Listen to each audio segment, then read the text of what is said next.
the network for the AV industry. What are you listening to? This This is AV. This is AVNation. This is AVNation. This is ResiWeek, the weekly look at the residential aspects of the audiovisual industry. My name is Tim Albright. I am your host. With us this week, first and foremost, Miss Heather Sidorowicz from Upper New York. You know her on Twitter as TechG. Good morning, ma'am. Or afternoon, rather. Good morning. Yes, good afternoon. How are you today? Good. Also with us... Living the dream? Yes, living the dream. Also with us is my buddy and pal from New York, New Jersey area, Todd Anthony Puma. Hello, sir. How you doing, Tim? Thank you for having me. And last but not least, a first-timer here, so please be nice to him, YouTube veterans you.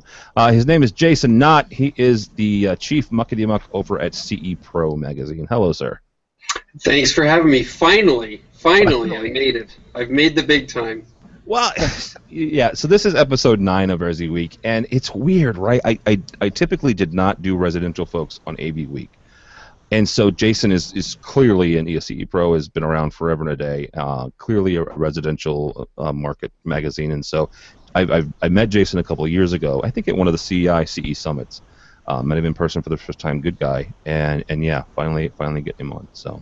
Yeah, when I met Tim, you actually had a bow and arrow in your hand, and so I was a little nervous, but we had a little team-building bow and arrow episode. It was neat. That was thanks to our good friend Jeremy Burkhart from Origin Acoustics. That was the end of that CI Summit, and yeah, we got to shoot bow and arrows.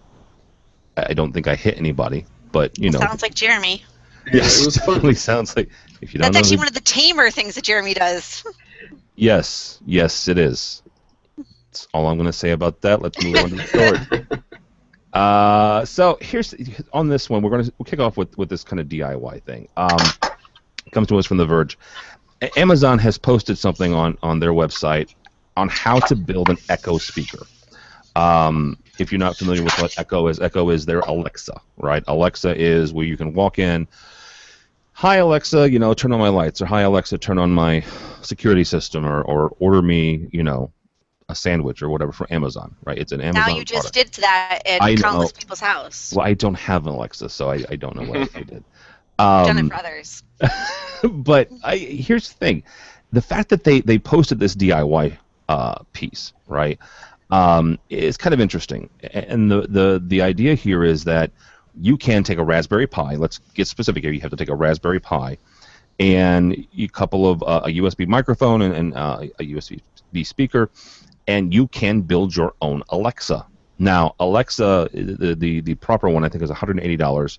They're coming out with a mini micro version for $130 here real quickly. But why I grabbed it is the fact that they are introducing, in effect, third parties, right? The ability to build and code for Alexa via a third party or a secondary piece. Todd, we're going to start with you. How does this DIY? What does it tell us about how Amazon is looking at or courting this whole third party thing, whether that's Crestron or Control4 or somebody else maybe? Well, they understand that there's an opportunity. And not only the DIY market, because customers are looking for voice activation. If current clients that are looking for the voice activation through Alexa, and they currently have a system like Crestron, this is an offering to get in everyone's home. Also gives them more exposure where they wouldn't have it before. The term DIY, I don't like using it anymore because it's not something you could do yourself. It's something you need assistance on. It's something you need to train on. It's something that you can't just pick it up and go like an iPhone. It's not that easy to set up. Electronics need guys like us. What Amazon does understand is that they are going to need to branch out just out of the streaming services and music and start getting lighting control locks and all us Crestron, Control4, and so on dealers and embrace the programming or programmable market of products. And with this new product with Alexa and Dot, I think it was called, that just came out, is a $79 piece, which I'm assuming is similar to this, that could go throughout the home. So if you do have a control system like Crestron and you're speaking to it, turn on lights, turn on television, turn on to this channel, you don't have this big tube laying around your home that's kind of going to ruin the aesthetics, and your wife's going to kick you out of the house for making the home uglier, which we all don't want. And you know what? I'm embracing this. I'm actually for it. I'm never for products like this. But you know what? I embraced Apple, and we sell Apple TVs on every home. It's a good door opener, and it's been a great solution. And Alexa is something that I'm looking forward to. Jason, Todd made a comment there about. Get my hat on. Yeah. Oh, thank you very much, Todd. If you're not watching the video, Todd has a hat with an AV Tweep sticker on it. Yeah, I want to get my outfit on. Send a request to Chris Netto. He has all the stickers. So, Jason, Todd mentioned the fact that he's he doesn't like the DIY moniker, and I kind of get that. I kind of don't. We have a show called DIY, right, where we show folks how to do stuff. Is this maybe something then a pathway for integrators to take this, right, and to build their own Alexa-like device? Well, I think Todd kind of hit it right on that it's for an integrator, he should 100% be aware that there are paths out there like this. But I kind of looked at this a little bit differently. So I actually clicked through the link and I looked at it. It was 51 pages of instruction to set this up. And then, of course, Tim showed the picture back of what it looked like. It's not exactly it's not pretty. A pretty thing.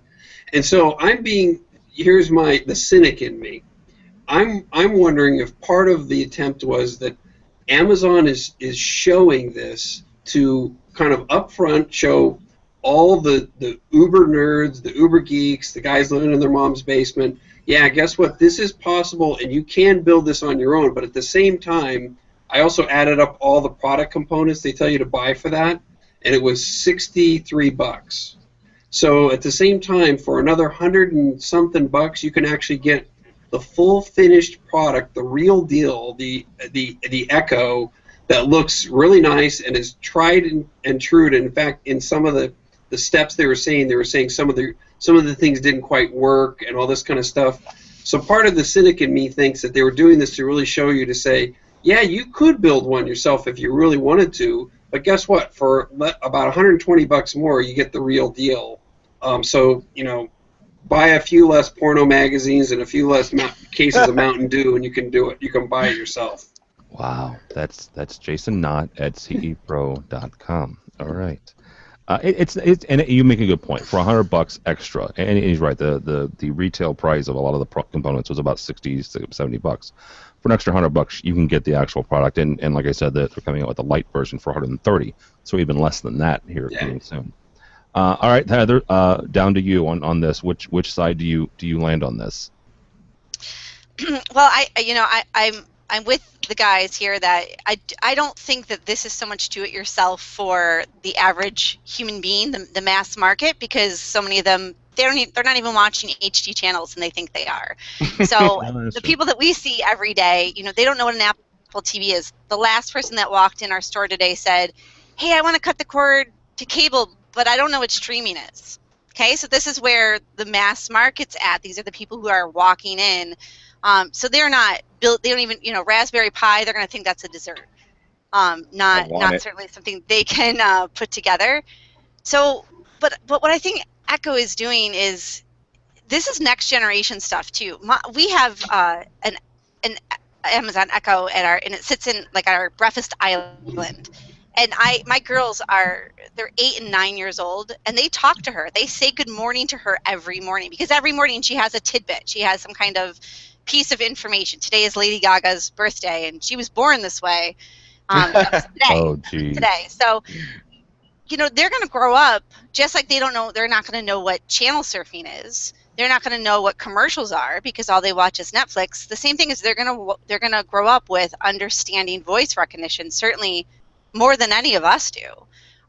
So as these children, or even the millennials, I think that this is smart. I think voice recognition is going to be big. And I think that Amazon's growing and doing that. And I'm surprised we haven't seen more from Google, from Apple. I'm surprised we're not seeing more devices like this.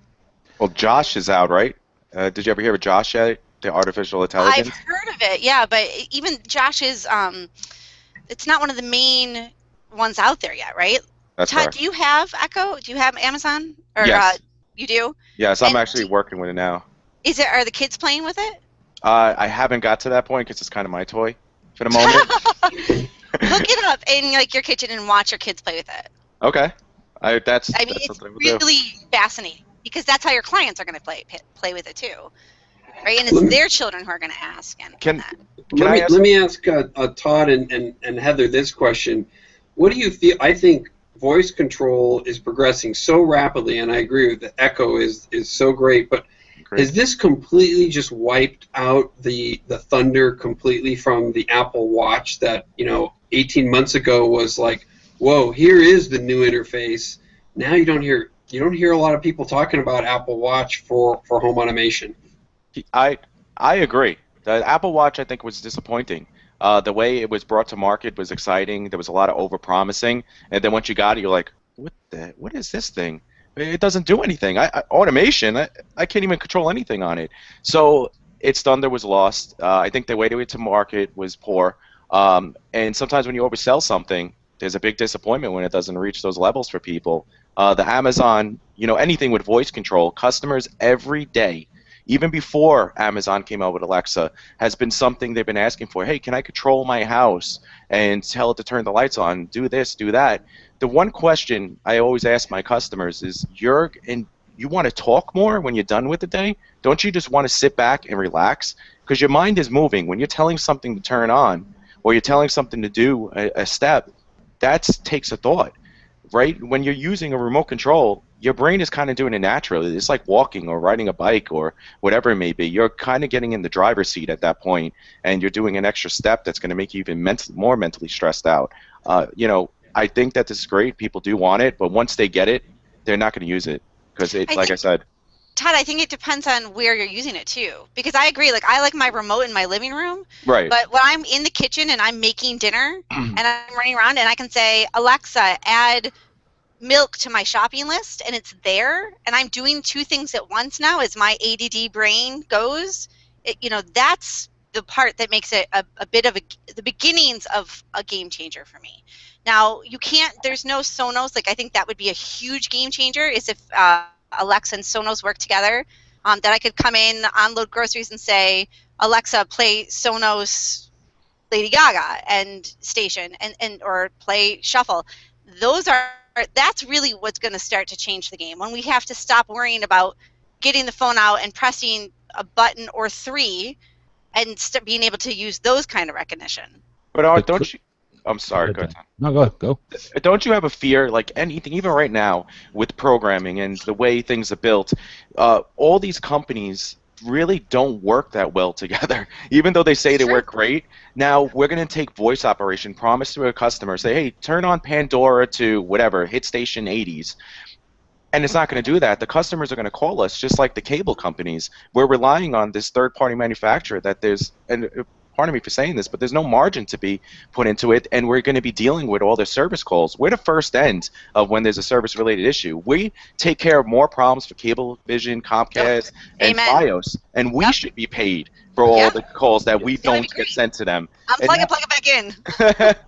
Yeah, but see what we're doing, and the same thing's going to happen with Amazon. I think not Amazon, anyone with this voice control, is we're going to be engraved into solving their issues, and then we're going to have to up our pricing to support these kind of related issues. And I'm afraid to add anything into my system that I am not taking control of 100%, that a firmware update might screw up the user experience, and then will disservice myself and lower my rating to my customers because of some other service or some other provider. We don't really have a choice? I mean, it's great to say we don't want to, but we don't really, at this end of the day, do we have a choice? Right? This industry is very much change or die, and that's what it has to be, is we have to stop thinking about product and start thinking about service and say, great, I'd love to talk you through this and I don't know, maybe it becomes I got to charge you for my phone call because this is where we make our money now, and it's not off this tangible product anymore. Right. I don't know. It's definitely changing. Let me say this: isn't this kind of where your value comes in, though, as integrators, right? It comes back to this integrator part. And I think last week on the ResiWeek, we hit one of Todd's stories about what to call yourselves, what to call residential integrators. There are companies now. I know that Clear Control showed integration with Alexa. I know that you can do some with Control 4. And something tells me that you can do it with Crestron, even though you may have to jump through some hoops and do some coding. That's the integration part, right? You guys are right. I've got a 3-year-old Ford, right? It has Ford, my Ford Touch in it, right? It's voice, right? It's a 3-year-old car. That means that people have been on the road for at least 3 or 4 years with this integrated in their driving experience. I think you guys are right in the fact that they're going to take that, and people are getting used to that. You know, Generation Z, which are Heather and Todd, your kids, and Jason, your kids, and my kids. That's the generation, not the millennials. Those are the folks. Those are not the folks we have to worry about anymore. It is that next generation coming up, who really and truly have lived without the internet, or have not lived without the internet. Really, truly have not lived without smart devices, and now they're getting used to talking to inanimate objects and expecting a response and expecting just the back end to work, whether it's Lady Gaga's birthday or, you know, my kids can push a button and you know, they can change the channel in my car. Todd, isn't that kind of what you guys do? I mean, isn't that like the next evolution of the home integrator? It is what we do, but don't forget, selling the value is a lot harder than it was when there was less of us. There was more integrators out there, you know, now. You know, everybody's an integrator. Back when I first started 12 years ago, you couldn't throw a rock and hit an integrator. It would be literally one integrator every 20 miles. Now there's an integrator every 20 steps you make. Electricians, you know, plumbers, HVAC guys, which I guess are similar. I'm sorry, plumbers? Plumbers are getting into this with the Nest and, you know, HVAC. Everybody is taking a part of our industry and making it into theirs, and they want in because they understand there's profitability, but it's also killing the value of this industry. And because everybody's offering it, there's another service out there. Customers only read or research what they want to kind of make better for their price point. They don't realize that we have the experience. We are the professionals. When there's a guy out there for 12 years in business and there's a guy out there for 1 year in business, that's where you do your homework. You can't do your homework anymore on, sorry to say that I never compare two brands, but Control 4 versus Crestron. That doesn't matter anymore. The brands don't matter. It's just a product. It's just a black case. All those black cases are behind me. They light up and they don't do much to the customer. They're just something that's taking up space. Where the value is and the research needs to be made is in the integrators, how long they've been in business, you know, what we found on them online, what services they're offering, what experience they have, where is their level of experience, and no longer put into, okay, this product, okay, it works, it's $50 to set up or $250 to set up. That's where the homework needs to be laid, no longer in the products and integrating the products together, because anyone could do it, any brand could do it can do it somewhat well, not great. And I don't even know, I'm kind of lost in my thought right there. I just went into my head and I watched what I was going to say. It was a good run while you had it there, bud. Yeah, poof, that's the way the dog went away. Sorry. All right.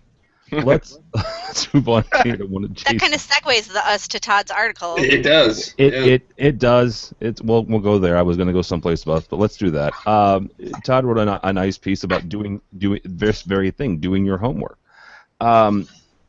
So and the story real quickly is and I'm going to synopsize Todd's own words. I don't know why I'm doing that. He's here. You had a client. You gave them a proposal. The GC or the contractor gave them a different proposal. Their proposal was markedly less than yours, and then you looked at the proposal and there were glaring holes. Right, there was no power for the WAPs. There was other things missing. And you asked a good question, and I'm going to ask the same one back to you guys. How do you help your clients do their own homework? Heather, we'll start with you and end with Todd on this. Heather, how do you help your clients if in a situation like this or something else where you've got a situation where you're helping the client, through a process, and yes, price does matter, but so does the performance of the system. Something that I have learned over my 14, 15 years here is every client is not your client. So a lot of this has to do with, that I have found that's working for us, is that your clients have to be partners. So it comes to the relationship you create with the clients themselves. And some of them are going to look at you as in you work for me or you do what you told. For us, those are not our clients, and we have to let them go. I had a similar situation happen, Todd, to your story, not so long ago, that we did a crush run system over 3 years for a client. This is ridiculous, like buildings underground and tunnels that connect other buildings, and he added on additional buildings underground and said, hey, I want this crush run in these other 3 rooms. And we price quoted him. He said, well, for a different independent non-crush run system, I got a quote that was half as much, so I'm going to go with them. Now, that completely had holes in it, and there is no chance that they're going to be able to connect these systems. But the client at the end of the day no longer wanted to be a partner and come up with the right solution. They wanted the cheaper price. And at that point you say, great, good luck to you. We're here because you're going to call us later. And 9 times out of 10 in my experience, they come back. So I've had this happen over the years of clients that feel that they've been wronged or they disagree or they have a better solution and they leave. And you say, good luck to you, and you burn no bridges. And I find that these clients tend, a few years later, come back and go, yeah, I made the wrong decision. Can I come with you now? And sometimes we say yes, and it changes the relationship. And other times I've said absolutely not. And that's a really, really hard thing to learn. Yeah, you got to get absolutely. burned probably once or twice before you're able to do that. But I think it was Rich Fregoso who said, sometimes your most profitable job is the one you don't take.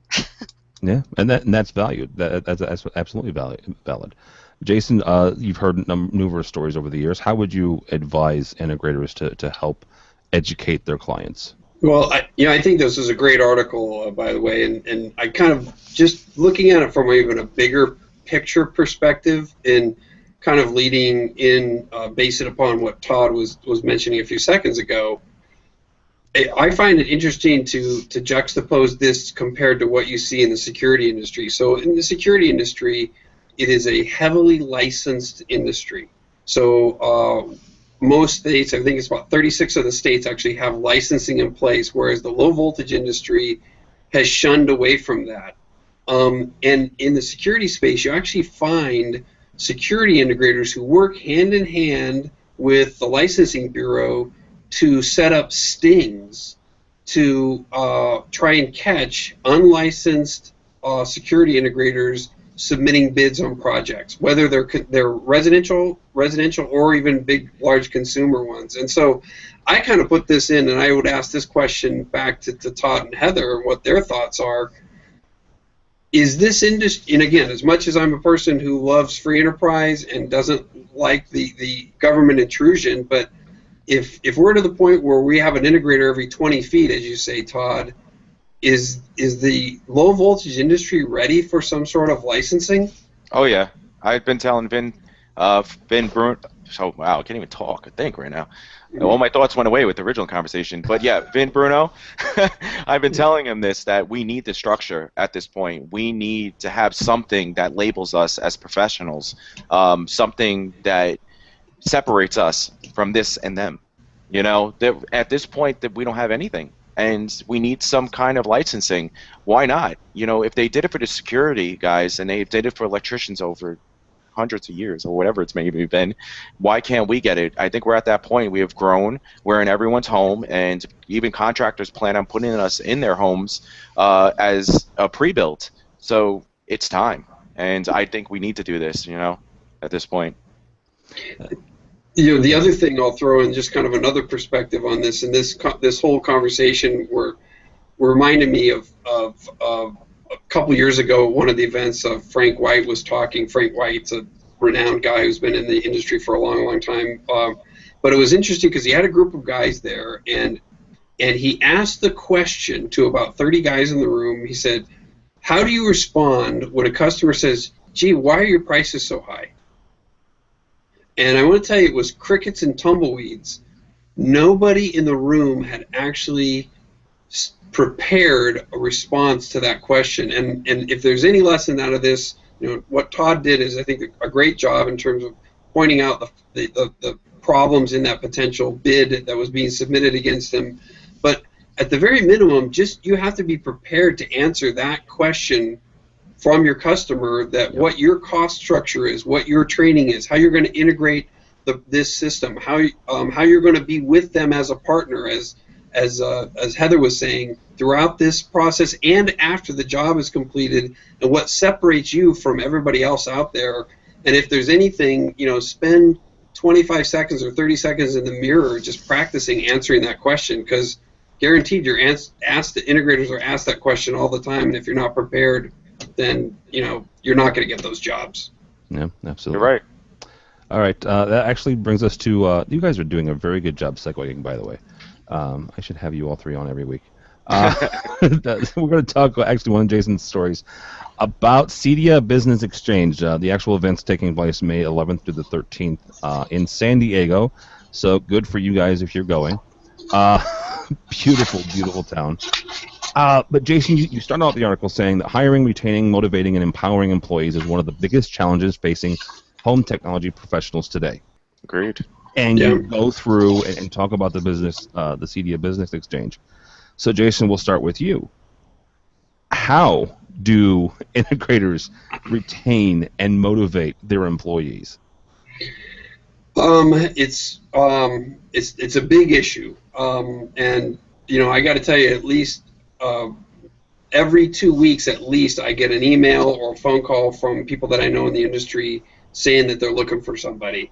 And not in many cases, not just looking for one person, they're looking for two people. This industry is being inhibited in its growth by lack of skilled labor and skilled professionals. So I'm encouraged by the fact that CEDIA is focusing on this for the business exchange. I can tell you all sorts of different stories. I know guys who have point systems in place as incentive for their team, and they earn points based upon how they perform. They also have ghost shareholding situations in their company where they're not a public company, but as the person earns his keep, so to speak, he earns shares in the company over a long-term basis. There was a company we profiled probably 5 or 6 years ago that was really unique. They had 3 key people who worked for them, and there was their lead salesperson, their lead project manager, and their lead technician, and all 3 were starting to make overtures that they were going to leave. They went out and they actually established a insurance policy premium, and these 3 key employees pay or have something taken out of their pay on a continuing basis over a 8 or 10 year period. I don't remember what the time period is, so don't quote me on that. And after that time period is up, the money that they have been paid into this insurance policy was the exit strategy for the owner. Wow. And then he keeps that money, and then after that, at that period, that time, they will own the company. So you've got to get creative. You've got to build that amazing company culture, that family-oriented business. I was just visiting a guy here in Wellesley the other day who does almost $3 million with 5 people. Holy cow. Incredible productivity. And so I had to go over there and find out what in the world is going, how are you doing this? Yeah. And it literally, I felt like I was interrupting a family dinner, when they were having their Friday meeting. It was like a family breakfast, I should say. It was Dunkin' Donuts and all that stuff. But it was really that sort of a family-oriented structure.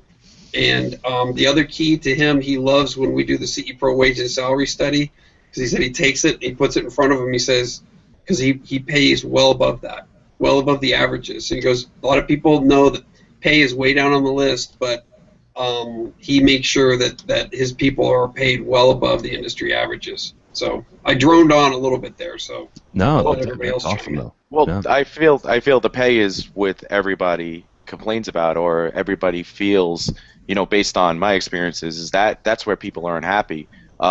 In my company, we pay our guys, like you said, higher than the standards, or because we don't want our guys not to be happy. If you could sense it. Our customers could sense when people are satisfied and they are happy where they work, based upon different factors. And all our guys, based on my customer feedback, is they state that our guys are very happy, and they seem like they're engaged and they love what they do.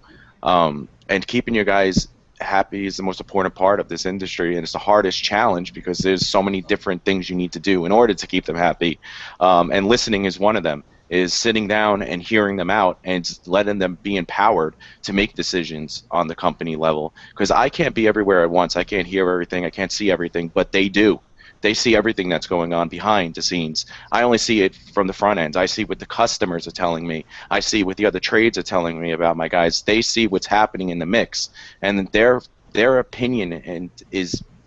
That's it. That's all that matters. I'm sorry. My company is not my company. It's their company. I'm just the face of it, and I'm just selling. That's all I am, is a sales guy, and sometimes I get my hands dirty. They're the people in the trenches that make this work, and I tell them all the time how much I appreciate them. And Rich Fagosa, Heather, we talk about Rich a lot, but we know is Rich mentored me, and he guided me throughout the process. I learned so much for him, and he knows that my guys are my family, just like he is. When I hire Rich on a project, he's all that matters. If he's happy and what he's going to do for the customer, and he understands that the customer needs to keep happy, and he works well with our mix, which a lot of guys don't. As I brought other programmers in, and it was just stale.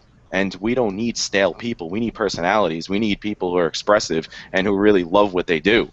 And people like Heather, you could tell her personality is all over her. She's satisfied. She loves her customers. She, no matter how much we complain or we talk about our experiences, we really love what we do. We get to work every morning, and it's exciting. There's something new to learn. There's great people to associate with, like you, Tim. Jason. I would never have the opportunity to talk to Jason, normally. I would never have the opportunity to talk to Heather normally, but this is what happens in our industry. This is exciting. This is what we bring across to our customers, and we bring onto the table every day. Yeah, absolutely. Heather, I'm going to throw you a little bit different curveball here. This is a CEDIA business exchange, right? We're talking about how to retain and even how to hire really great employees. What can CEDIA do moving forward as an organization, and whether it's this business exchange or it's something else, what can they do to help you, the business owner, do this very thing? That's a good question. So I think what CEDIA is doing, I really like the launch of like their new video they introduced at CEDIA this last year, where they're talking about the importance of the integrator. Has everyone seen that video? No. Yes. Yeah. Okay, so the video it's not product based, but it's solution based, which I think it must be the concentration of our entire industry. We have to stop thinking product and start thinking solution. And the final scene of this video is there's a button for a kid's remote about monsters under the bed, and a light turns on under the bed for this kid. And that is that part that grips your heart, right? People don't buy what you do, they buy why you do it. That goes to Simon Sinek saying, but and it's so true. I mean, people, if we sell the story, we tell them that's what they're buying, right? That goes back to all our stories we talked about today. People don't buy what you do, they buy why you do it. So if you are passionate, that trickles down, I think, to employees as well. And Tim, I'm going off a little bit, but Fine. I think that if CEDIA is selling that and we're selling that, that trickles down to our employees as well. They have to be invested in one way or the other, whether that's financially. There's a respect, I think, that has to definitely come into play there. I've always thought that technicians in this industry are an interesting breed because they have to be technical enough to solve these issues and think outside the box, but they also have to be personable enough to deal with people. And that is, it's very intimate what we do. We're carving holes in people's houses. They freak out. They get really nervous. So you have to be able to talk them through. You have to be able to hand over the remote after you program it and say, okay, you touch it now. Yep. So I think it's the approach that needs to change. I think CEDIA can help with that approach, by releasing these videos, by reminding us what we should stand for, and by helping shift that industry and that discussion from product to solution. I will say one thing at the session I was just looking here, or at the business exchange that CD is doing. One of the sessions in particular is called Getting Good People to Stay. And it's all about building, sustaining a winning culture of engagement through proven strategies, skills, and tools.